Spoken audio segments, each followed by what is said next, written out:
I need to start a little earlier than just from the moment when the CoE was founded in order to explain how it came about. One has to understand that the foreign policy of the European Union does not belong to some Brussels entities, services or institutions, but it belongs to the EU member states, to all 27. And any decision on foreign policy has to be made unanimously, not by qualified majority voting, but unanimously.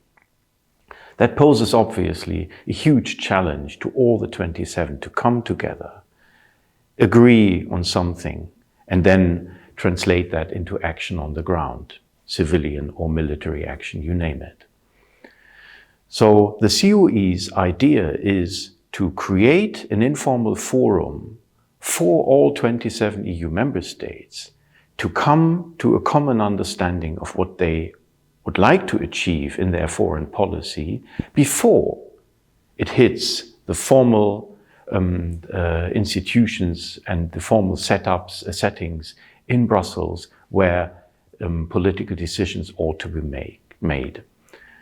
So back in 2018, around this time, when the first civilian CSDP compact was adopted by all 27 EU member states, Germany said that we, Germany, commit ourselves to creating the Center of Excellence, and it was a key deliverable in the so-called National Implementation Plan of Germany.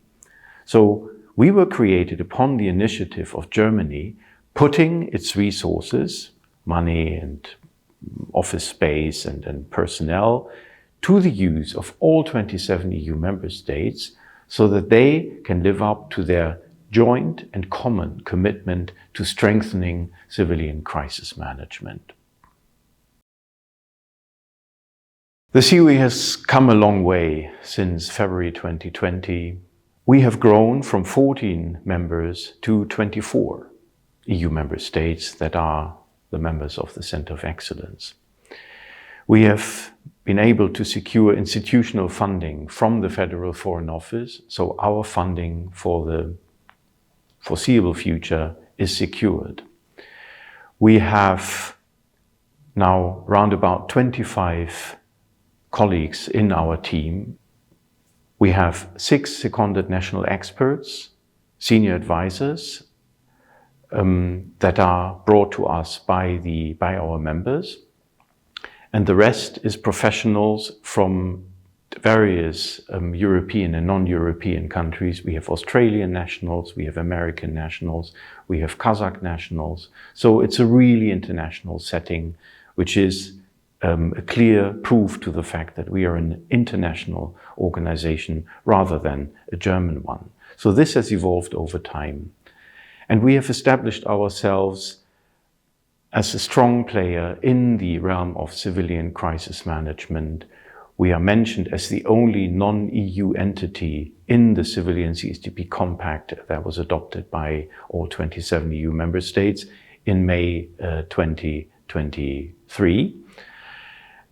And we are playing a crucial, I would say, role in living up to our mandate, which is supporting EU member states so that they can live up to their commitments under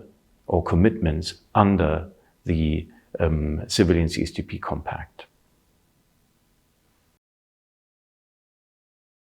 What I think most proud of is that we managed to increase the number of our members from 14 back in 2020 to 24 as of January 2025. So an increase by 10 EU members that joined, EU member state that joined the Center of Excellence. That's probably one point I'm really most proud of. Another one is that we secured institutional funding from the Federal Foreign Office of Germany, so that our funding is stable over the years, for the years to come. Possibly a third point I'm proud of is that we established ourselves as a strong player, as an important player in this entire realm of civilian crisis management. The Center of Excellence is mentioned as the only non-EU entity in the Civilian CSDP Compact that was adopted in May 2023 by all 27 EU member states as an important service provider to the EU member states. And what I also am proud of is that we have been able to develop very trusting and comfortable relations with our members, and they are more and more understanding what kind of service the Center of Excellence can provide. Most certainly the informality of our contact with members and preferred partners. Informality means that I could pick up the phone and give a call to high-ranking officials and say, "Hi, there is something I'd like to discuss with you, and would you have time for a quick chat?" And never this was rejected. And the reason why this informality is so important is because we at the CoE are doing our utmost to bring together the European Union member states to come up with a joint position on certain crucial issues that are relevant to our realm of civilian crisis management before they come to the attention of the formal structures in Brussels, such as the Political and Security Committee, or even the Foreign Affairs Council, or the Committee on Civilian Matters in Civilian Crisis Management. So bringing the EU member states together in an informal setting is something very important to the identity of the Center of Excellence. Arguably, the biggest priority for CSDP is to live up to the commitment of the so-called EU's integrated approach. What is the integrated approach? It's a way of making sure that the European Union member states use all the tools that are at their disposal in sync. Tools can be civilian crisis management, military crisis management, sanctions, humanitarian assistance, democratization, diplomacy, everything in sync. One side knowing of the other what they are doing. We have quite recently read the report of the German Enquete Commission on the, as they call it, strategic failure in Afghanistan. And it's pretty obvious that Afghanistan, as a scenario for, or a theater for international intervention, failed because of the non-application of the integrated approach.